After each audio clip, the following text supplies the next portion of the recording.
We recently expanded our chicken run, so we will take you on a little chicken run tour. We were letting them free range over the whole yard, but it was very messy, and they were kind of getting into more than we wanted them to. So we decided to give them a little extra room in areas that we didn't mind, and give them some more space so that they were happy.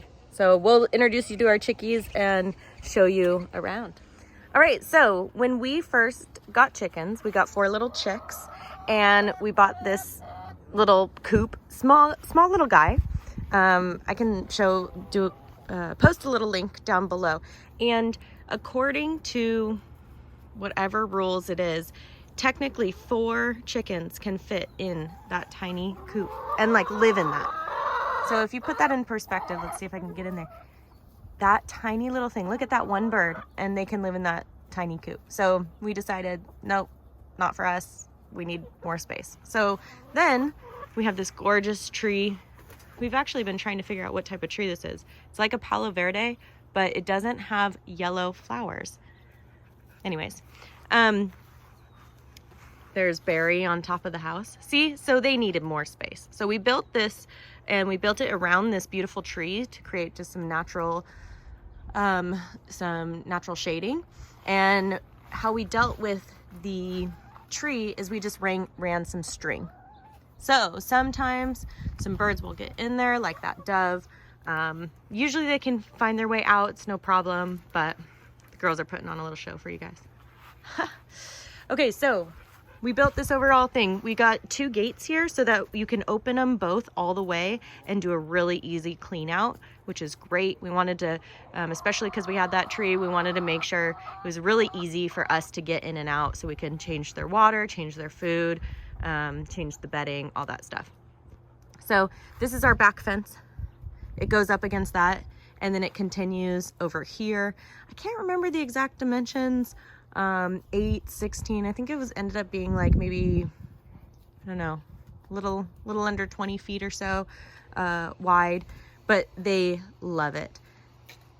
Literally like quadrupled or more the space that they technically are allowed to have. And then even still, it was a little tight. So we were letting them free range, but it was just really messing up our garden and getting a little too crazy to let them do that every day. So now we let them go in the entire yard, maybe like once a week or so.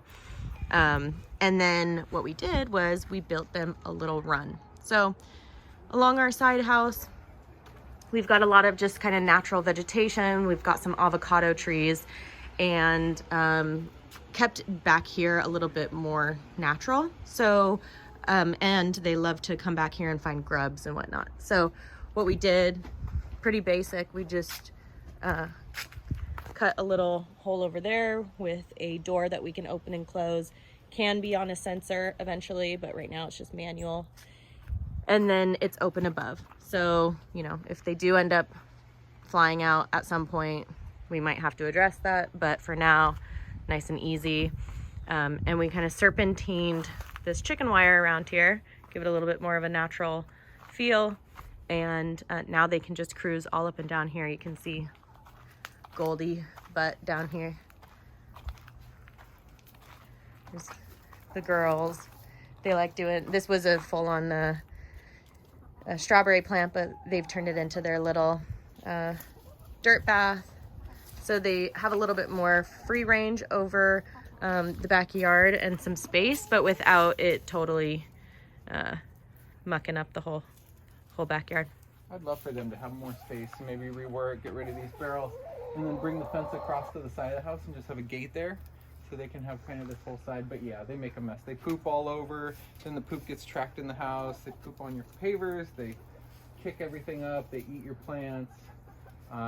As you can see, probably pointed out that poor avocado already. No, I hadn't even seen that. Here, show us over that avocado. So we've got some great, we've got this one, and another time we'll take you on like a whole plant tour, but not now. But to the avocados has been, I wonder if we're going to get fruit this year.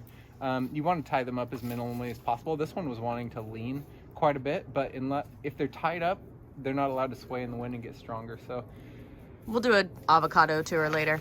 This one though, these are just Yeah. here this year. And it's Yeah, this one, yeah. how they've shot up, and really the correlation is to less tying and to drip irrigation that's automatic and every day they're getting a nice spread out amount. We'll go through the drip system I put on it, but really they just boom. Well, and and these girls now are doing a really great job of kicking up the dirt down there, and then we throw our coffee grinds all along here as well, which is really nice for the soil.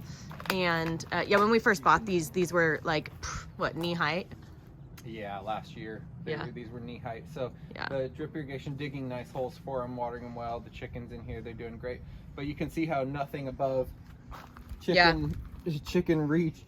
Chicken reach. So that's the thing too, is like wherever you're gonna have your chickens, be okay with either them eating it or you know, getting to a height where they're gonna eat it. So yeah, this poor little avocado over here. Wire around it, like this wire, wrap it around it for a while until it gets big enough. Yeah, so this avocado over here already wasn't doing amazing as those guys, because it was just getting too much shade. Sun here. Yeah, so it was already a bit shorter, but you can tell that was about the size of all the other ones.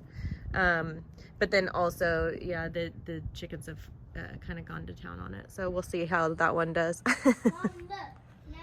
All right, but yeah, that's our little chicken. Nice. That's our little chicken run. We should do an avocado tree video. There's a lot to avocados. Yeah. Picking which varieties, how to prune them, how to space them, where to plant them, how to water them. There's a little bit to them, but I mean, if you live near San Diego, Southern California, yeah, you better have avocados. Although people grow them all the way up to San Francisco, so I've heard. Yeah, so we'll do something on that too, especially once we start getting some fruit. But yeah, nice little easy chicken run to get some happy chickens and some happy eggs.